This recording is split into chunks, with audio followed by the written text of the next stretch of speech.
총선 투표 상황을 보는데 진짜 소름 돋았습니다. 태극기가 연상되는 거 아니겠습니까?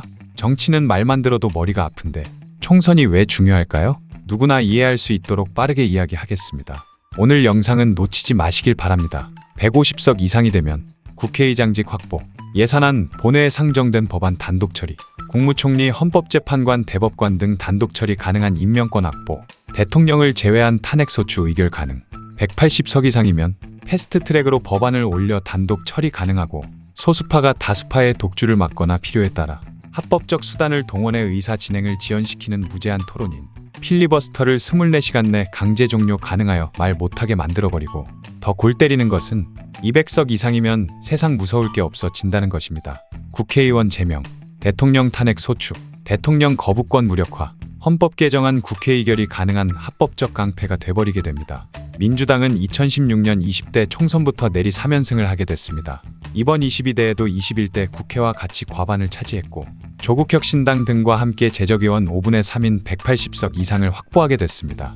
국회의장직 확보는 물론 신속 처리 안건, 이른바 패스트트랙 지정과 합법적 의사진행 방해의 강제 종결 등이 가능해지며 야권의 강력한 정부 견제가 계속될 전망입니다.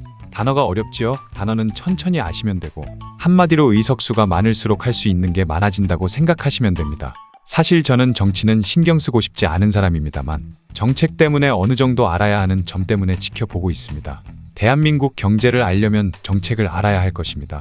정당별 공약들을 모두 조사해 보았습니다. 앞으로 어떤 방향으로 흘러갈지 쉽고 빠르게 정리해 보겠습니다. 경제 지식을 높여드릴 내 집 마련입니다. 연예인들도 선거 기간이라 부의하지 말라 하고, 특정 정당의 옷색을 입지 말라 하면서 특정 색을 입은 연예인이 가시화되고, 아예 논란을 생각해 활동하는 연예인도 있는 상황이며 사회적으로 민감한 시기인 것 같습니다. 그래서 그럼 총선이 왜 중요한가요? 앞에서 이야기 드렸다시피 의석수가 많음에 따라 결정할 수 있는 권한이 많아지는 것이 첫 번째이고, 또 하나의 중요한 두 번째로는 정당에 따라 정책의 방향성이 결정되기 때문일 텐데요. 정책 방향이 뭐가 중요하냐고 생각하실 수 있으시겠지만, 정책 방향에 따라 우리 자산의 변화가 일어날 수 있기 때문입니다. 규제책일지 완화책일지 어떻게 흘러갈지 알고 계셔야 자산의 방향성과 미래 설계를 하는데 도움되지 않을까요? 그럼 대한민국 사람이라면 꼭 알아야 할 여야의 부동산 정책을 비교해 보겠습니다. 영상 뒷부분에는 내용이 어려운 부분을 정리해서 꼭 아셔야 할 내용도 함께 요약했습니다. 오늘 영상을 통해 앞으로의 부동산의 미래를 판단하는 데 도움이 되실 겁니다. 영상을 시청하시기 전에 구독과 좋아요 부탁드립니다. 항상 도움되는 내용으로 보답하겠습니다. 미국은 주식 부자가 유명하고 주식 비중이 높은 사람이 많지만, 한국은 코리아 디스카운트라고 들어보셨을 겁니다. 주식의 비중보다는 부동산의 비중이 더 많은 것이 대한민국 사회 현실일 겁니다. 연예인분들이 부동산으로 얼마 벌었다는 말은 들어보셨어도 주식으로 얼마 벌었다는 말은 잘 못 들어보셨을 겁니다. 그래서 우리는 부동산 정책이 어떻게 흘러갈지, 대표적인 두 정당이 어떠한 주장을 하는지 주요 내용들을 알아보도록 하겠습니다. 부동산 및 주거 문제는 역대 선거마다 여야의 승패를 좌우하는 핵심 이슈로 꼽혀왔습니다. 대한민국에서의 부동산은 많은 비중을 차지하고 있기 때문일 텐데요. 이번 총선에서도 여당과 야당은 주택 공급 확대를 공약으로 내세웠습니다. 경제정의실천시민연합 도시개혁센터에 따르면 22대 총선에서 후보자들이 내놓은 개발 공약은 모두 2239개에 달합니다.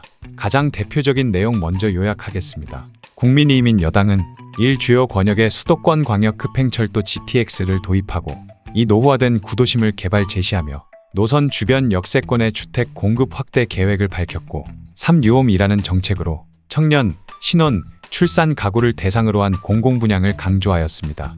더불어민주당인 야당은 1. 기본주택 100만호 조성 계획 발표, 2. 무주택자를 대상으로 한 장기 임대 가능한 공공주택 공급 확대를 말하고, 3. 수도권 50만호, 지방특화형 40만호, 어르신 복지주택 10만호 등 다양한 유형의 주택 공급 계획을 말합니다. 조금 더 자세히 알아보자면, 우선 임대차법과 관련해 국민의힘은 앞서 문재인 정부가 도입한 임대차 3법 중 계약갱신 청구권 전월세 상한제를 일괄 폐지하겠다고 했습니다. 국힘은 임대차법이 임차인 보호를 위해 도입된 제도임에도 전셋값 상승과 전세 사기 확산 등 부작용을 낳았다고 보고, 국힘은 임대차 3법 중 전월세 신고제만 유지하겠다는 입장입니다. 반면 민주당은 임대차법을 유지하고 임차인 등록제 추가 도입을 공약했습니다. 이를 통해 임차인들의 의무 실천 여부에 따라 세액공제와 인센티브와 재계약 불가 등 페널티를 동시에 부여해 시장 투명성을 만든다는 계획입니다. 부동산 세제 관련 공약에서도 여야는 상당한 견해차를 보이고 있습니다. 국민의힘은 다주택자에 대한 징벌적 중과세를 폐지하겠다고 밝힌 윤석열 대통령과 같은 공약을 했고, 또한 인구 감소 지역 내 주택 구입 시 주택수에서 제외하고 양도세, 비과세, 보유세 및 취등록세 특례 혜택 적용을 늘려 지방 부동산 살리기에 나설 방침이라 밝혔고, 반면 민주당은 이 같은 국힘의 정책이 투기 조장으로 이어질 수 있다는 입장을 말하고, 실질적인 서민 주거비 부담 완화를 위해 월세 세액공제 대상 주택을 늘리는 방안으로 기준시가 4억 원 이하에서 6억 원 이하로 상향하고, 소득 제한도 저소득 가구에서 중산층으로 확대하겠다는 구상이라 밝혔습니다. 국민의힘과 더불어민주당 두 정당 모두 주택 공급 확대에는 동의하나 해법에선 차이점이 확인이 됩니다. 국민의힘은 민간 주도의 공급 확대, 더불어민주당은 국가 주도의 기본주택 100만 가구 조성, 이렇게 각각 공약으로 제시하였습니다.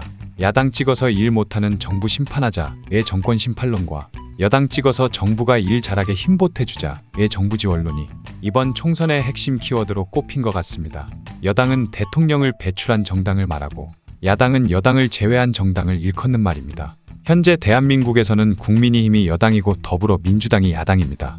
좌파 우파 뜻은 사전적 의미로는 좌파는 정치적으로 혁신적이거나 급진적인 정파를 말하며 우파는 정치적으로 보수적인 정파를 말합니다. 보수정당은 전통적인 것을 옹호하며 유지하려는 성향으로, 진보는 역사 발전의 합법칙성에 따라 사회의 변화나 발전을 추구하는 성향. 한편 일반적으로 정치적 성향으로 분류할 때 진보는 좌파로, 보수는 우파로 표현하기도 합니다. 좌파는 정치적으로 급진적 혁신적 정파를, 우파는 정치적으로 점진적 보수적 정파를 뜻합니다. 좌파는 진보랑 유사하고 보수와 우파가 유사하며, 진보는 평등을, 보수는 자유를 강조하는 정도로 정리하시면 됩니다. 정치적 스펙트럼에서 서로 반대되는 개념을 나타내는 용어인 것입니다.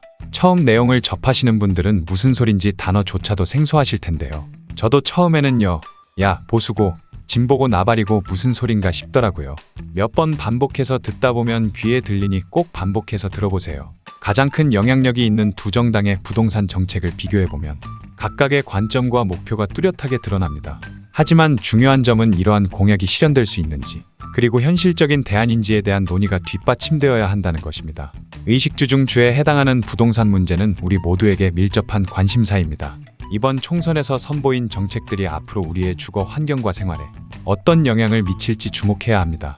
오늘 내용을 되짚어보면 지난 21대 국회에서도 이른바 패스트트랙이라든지 이런 것은 처리를 했었습니다. 200석이 넘지 않아 사실 의석수가 지난번과는 큰 차이가 없습니다.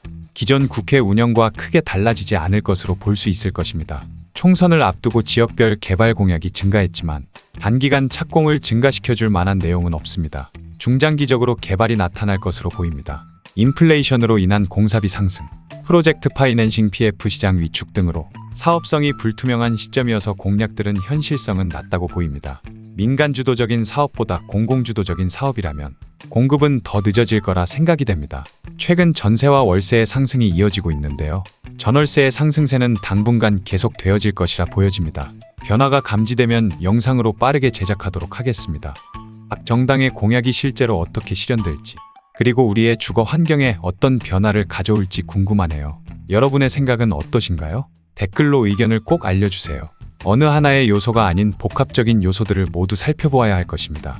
저와 함께 가격의 변화와 정책 상황들을 계속 지켜보신다면 분명 좋은 기회를 잡으실 수 있을 겁니다. 시청해주시는 여러분 덕분에 구독자분들이 많이 늘어 큰 힘이 됩니다. 함께 경제 지식을 쌓아 올리실 분은 좋아요와 구독 눌러 동참해주시면 감사하겠습니다. 다음에 더 좋은 정보와 영상으로 찾아오겠습니다. 끝까지 시청해주셔서 감사합니다. 내 집 마련이었습니다.